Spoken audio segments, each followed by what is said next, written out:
जय हिंद। मैं ताबिश खान, विदर्भ संवाद न्यूज़ में आपका स्वागत है। रविवार को अकोला जिला भाजपा व शहर स्तरित कार्यकारिणी कमेटी की बैठक का आयोजन किया गया, जिसमें उप मुख्यमंत्री देवेंद्र फडणवीस समेत कई नेताओं ने शिरकत की।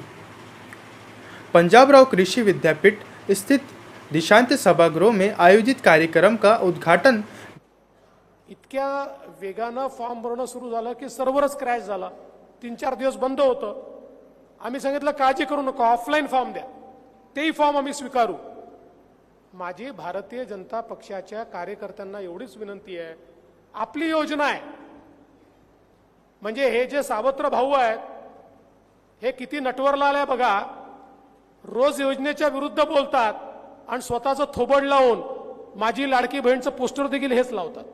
मुख्यमंत्री चिकित्सा सहायता कोष के माध्यम से 2 साल में 36,000 जरूरतमंदों मरीजों को 280 करोड़ की चिकित्सा सहायता वितरित की गई है। शनिवार को आयोजित पत्रकार परिषद में शिवसेना मेडिकल सेल प्रमुख रामहरि राउत ने ये जानकारी दी है। उन्होंने बताया कि स्वास्थ्य वाली पहुंची आपके द्वारा इस पहल को पूरे राज्य में लागू किया जा रहा है, ताकि अधिक से अधिक संख्या में मरीजों को इस योजना का लाभ मिल सके।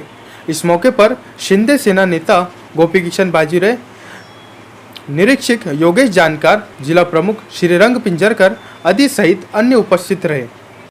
आपल्या राज्याचे लोकप्रिय मुख्यमंत्री सन्माननीय एकनाथजी शिंदे साहेब, त्याचबरोबर मुख्यमंत्री सहायता निधीचे कक्ष प्रमुख श्रीयुत मंगेश चिवटे सर यांच्या मार्गदर्शनाखाली आपण एक उपक्रम सुरू केला आहे, त्याचं नाव आहे आरोग्यवारी आपल्या दारी। या आरोग्यवारीचा उद्देश असा आहे की तळागाळातील खेडोपाड्यातील गोरगरीब तथा निर्धन रुग्णांना मुख्यमंत्री सहायता निधीची माहिती जास्तीत जास्त मिळावी, त्या लोकांना या योजनेबद्दल माहिती मिळून त्यांना याचा लाभ व्हावा, यासाठी ही पत्रकार परिषद आज घेतली होती। मुख्यमंत्री सहायता निधी मार्फत आतापर्यंत संपूर्ण राज्यभरामध्ये 301 कोटीचं विक्रमी वितरण या योजनेमार्फत झालेलं आहे।